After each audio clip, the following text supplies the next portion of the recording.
Bonell+Dòriga was started in Barcelona in 2014 by Laura Bonell and Daniel López-Dòriga. And the studio has completed a wide range of projects and won numerous competition awards, but mainly we will talk around the topics of sustainable refurbishment and renovations with Laura today. So thank you so much for being here. Thank you so much for inviting us to be here. I'm really interested in how this conversation is going to go and look forward to it. Yeah. It's our pleasure. So first of all, will you tell us first about your firm? Yes. Daniel and I met while we were studying architecture together in Barcelona, which is the city we are both from. We were both born here. So the university in Barcelona is really technical in its approach to architecture. And I think our views of architecture were enriched by doing exchange programs and studying abroad for a year. And so I went to Mendrisio, which is in Switzerland, and Daniel went to Munich in Germany. We finished our studies in 2013, which was not a great moment to be an architect in Spain at that time because there was a recession and it was particularly bad in Spain. So there was not a lot of work, but and things were just starting to get better in recent years, but then the pandemic hit and the war hit, and so let's see how this goes. But anyway, after finishing school, we opened our practice together very soon, but at the same time, we were working with other offices part-time because we couldn't afford there was almost no work, but we managed to get some really small private commissions. So we were trying to combine both works. And at the same time, we started doing public competitions, mostly internationally, because there was not a lot going on in Spain at that moment. And in 2017, we won our first major competition, which was the refurbishment of an old armory in Germany. And which had a new building attached to it as well. It's in the city of Ingolstadt. And so we have been doing this project along with other offices, and it's currently under construction. And it was quite a change of scale for us. So we were going from doing very small projects to having this like 14,000 square meters, which was like a lot more.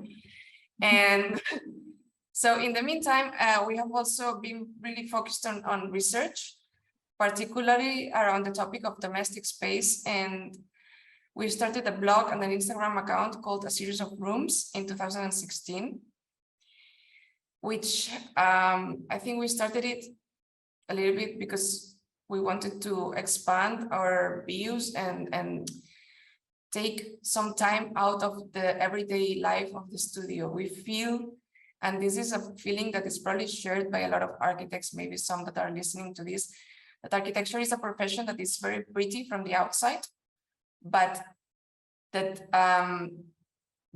this thinking and designing, which is very cool, is actually a small part of the whole of the profession.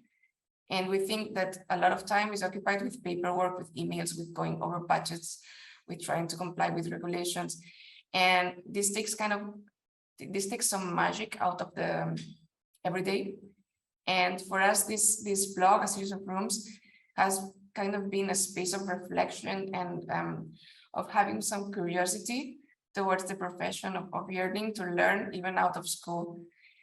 And I think it's a nice counterbalance of the everyday life, and it helps us expand our views. That sounds amazing. How do you describe your design approach? So yeah, we started the office in 2013, so it might still be too early to say that we have a design philosophy. I would say we are still a work in progress, but I guess if we have to talk about some words that define our approach to design, a few years ago we had to present our work, and we talked about intention, we talked about curiosity, and we talked about something that is very important to us, that is grasping the sense of opportunity in every small chance. So because we started with very small projects and continue to do them as well, we realized the project shouldn't be less thought of because it's smaller. So for example, our first completed project as a studio was the design of a window. And so there's these buildings in the Champla neighborhood in Barcelona where we live. They usually had like a balcony in the rear facade, and so which normally was it was used as a storage or as the place to put your laundry space. And most people ended up closing these spaces with like cheap windows. And with our intervention, what we did was to transform this space, to change the conception of the space and to turn it into a core of the house. So rather than a space to keep hidden, as everyone almost has it, we turned it into a space to be lived in. We designed a long bench at the bottom that is also a shelf, so you can sit in the bench and read a book. And the windows have like a winding pattern on the lower part, which kind of creates a sense of dynamism. So the thing is, in this project, it was just a window, but by changing the leaky aluminum window there was earlier and changing it into a much more complex, it's not very complex, let me say. It's a wooden window with a bench underneath, but just thinking about it in this way, it has allowed us to rethink the space that contains it. So there's this idea of taking a small opportunity as the design of a window and making it into something that is larger, that has more meaning and has more intention in it. Mhm. No, but I really like it. And since you did mention about domestic space earlier, so I really want to bring it back to human level and human scale. And I'm very curious about your take on how a space is inhabited and how it relates to design. Yes, I think to us it is very important to this idea of the human scale and how users live and inhabit these spaces that we are designing for them. So because we often work in refurbishment, which we might talk about later in more detail, but we work always with within a predefined limit, which we cannot change because it is given. And so we always think how to transform these given spaces into something that makes sense for the new inhabitants and something that is special to them, that it's made to measure for them. And so we have a lot of interest in how we move around space, how we create these fragmentary spaces like the niche in the window, or how a table is placed so that it makes sense in terms of space and in terms of how it's going to be used. We think a lot about these kind of things, which makes our projects, in the end, they are very similar in their strategy, but they are very different in the end because we have to adapt to these limits that we have. And in the end, all the projects are different, even if they share some like common genealogies. And then because we had to change the scale and go in this project in Germany, we tried to apply the same kind of thought to that, even if it's a much larger building. Balancing the relationship between the big scale and the human touch, the human scale, was very important for us. So, for example, in this project, it was the refurbishment of an old building that had a series of rooms that were very long and had like a vault in them, and very thick, very thick walls. They are 1.5 meters wide. It's a lot. So how do you approach doing a new building next to this old building? Our approach was to do something that was not in the same kind of materiality, the brick, but to do something that was much more light, much more svelte, let's say. And in contraposition with the very thick walls, the pieces in the new building are much smaller. They are slender and they have like a Humanscale, the windows, the prefabricated pieces in the facade. But if we go also to the inside, in the old building, these vaulted rooms, which are super beautiful, they were all built the same, but towards time, through time, they changed. They changed because use changed them. And it makes all the sense in the world. Like, it's really nice to see a drawing of all of them because, or the pictures, because they all have like different additions or subtractions to adapt them to the needs that they had at the moment, no? So it's when you talk about refurbishment, you also talk about how spaces evolve through time. But what is interesting is that in the new building, we cannot do that because we don't have this time thing. But what we can do is introduce some changes through, from one floor to the other that create these niches and create these differences that break with the rhythm of regularity of a new building and allow for different lives to happen inside. I would really love to see it. Yes, and it's in construction now. I think it's going to be finished next year. Yeah. Oh, that's awesome. So why refurbish? Maybe you can share one or two benefits of it. Yes, for sure. I think refurbishment is going to be one of the most important topics in architecture in the future, for sure. So in the current context of climate emergency, reevaluating our relationship with pre-existing structures is kind of a logical solution to the environmental cost of extracting and transporting materials. So we have been talking a lot lately in terms of sustainability about the carbon footprint of the materials that we use in construction, and also the cost of the sustainable or the environmental cost of demolishing old structures in order to make space for new buildings. So these two issues, which are central to the current conversations around sustainability, are somewhat mitigated by just preserving what is already built and transforming it to the new needs that the new users will have.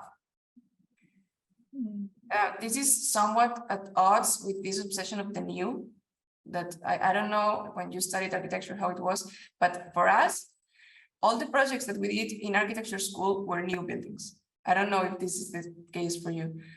But so I think a lot of architects see refurbishment as lesser architecture. And it is kind of the opposite to a star architecture. Let's say that they do just like very flashy object buildings.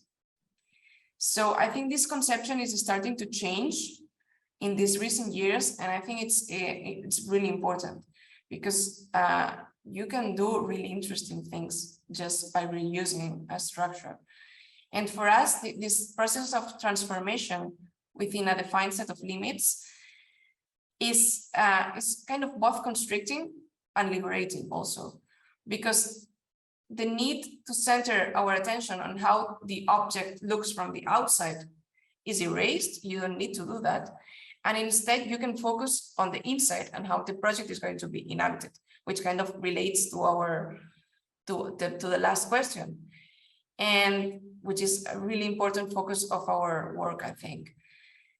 And so all of the things that we talked about in architecture school, like proportions or materiality or light or other issues, I think all of them can be brought inside and be dealt with inside in a very interesting way.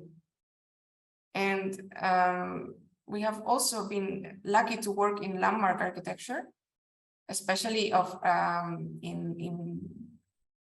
we have out of coincidence, we have been able to work in two very important buildings from the 1970s in Spain, which were which maybe you can see some pictures around in the now. And like, for example, the building Walden 7 by Ricardo Bofill, which is a building that everyone has probably seen on Instagram because it's very famous building. And we had the opportunity to work inside one of these apartments. And it's a privilege to do so and to establish a dialogue between the exterior architecture and the interior, and how you deal with such a complex and interesting context, let's say. Yeah, I think by doing adaptive reuse, we can learn so much of history that we may or may have not known before, previous use, and also from like an era. So yes, and I think about that, it's really interesting because this building and another one that we have also worked on, which is called Fregoli. These are buildings that are from the 1970s, and the 1970s in Spain was a very interesting time because there was some economical growth after the civil war in Spain, which left the country quite poor. So there was a lot of need to build, but there were not a lot of regulations yet. So there was a lot of street architecture being built, but at the same time, there was also the opportunity for young architects to innovate in housing and to do very experimental projects that nowadays will be completely forbidden. Like, you could not build the Walden 7 now, or you could not build the Fregoli building now. It's impossible. The regulations would not allow it, in Spain at least. In other places of the world, maybe yes. So it's kind of a very interesting contraposition to start to work in those spaces and see other ways of thinking. And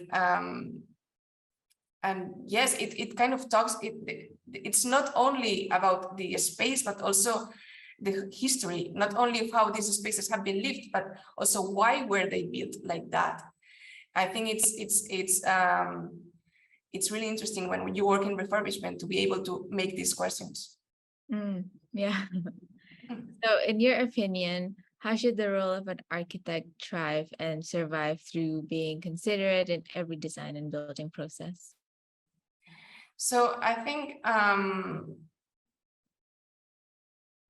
through internet and social media, we have been able, all of us, to expand our views of how architects in different parts of the world work.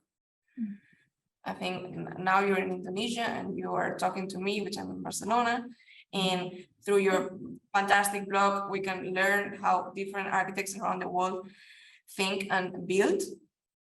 And so it's very different from being an architect here or being an architect in South America or in Indonesia, or I don't know, even places that are much closer, like the United Kingdom. There are different society needs, different climate and landscape contexts, different economical and political realities, different regulations, as we were talking earlier. So I think over the last century, there has been a tendency towards homogenizing architecture. Like, sometimes you see buildings in, I don't know, Africa, and they are built the same as if they were in Amsterdam. And this does not make sense at all. And I think we are starting to see this.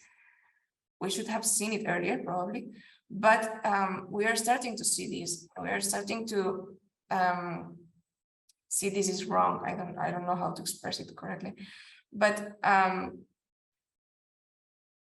so I think this will change, and this needs to change. I think architects should really take the time to understand the context in which they are working on, and produce projects that are adequate to those conditions. I think there should be a return to projects that have people in the center rather than style, and that create the best conditions for its inhabitants, for how they're, I think it's more or less what we've been saying all the conversation, how are we inhabiting the spaces that we live in? How is the best how can we create the best conditions for life in terms of use, in terms of space, in terms of having good, like a nice, having not a lot of energy consumption, but having the correct conditions inside so that we feel warm in the winter and fresh in the summer. So, and focusing also on sustainable ways on how to build all of this. So I think architecture really in the future, or architects, we should really focus on like having common sense of using common sense to build better architecture for everyone. I think it's kind of a corny way to end, but I think common sense is No, but also it's the same way, like you said before, architecture should be local. So wherever you Yes. are in the world, it should be different kinds of architecture depending on the needs, local environments. The same way you also brought a big project to Humanscale, right? Yes. Everything is made for humans and a specific kind of user. So it needs to be unique to the local needs, but also it needs to be flexible as well for in the future if you need a Yes. change, or if the time changes, then you can always like adapt it further. So thank you so much for a reminder for that, and also for Thank sharing you. today. Thank Such a you so nice much. conversation. Thank you.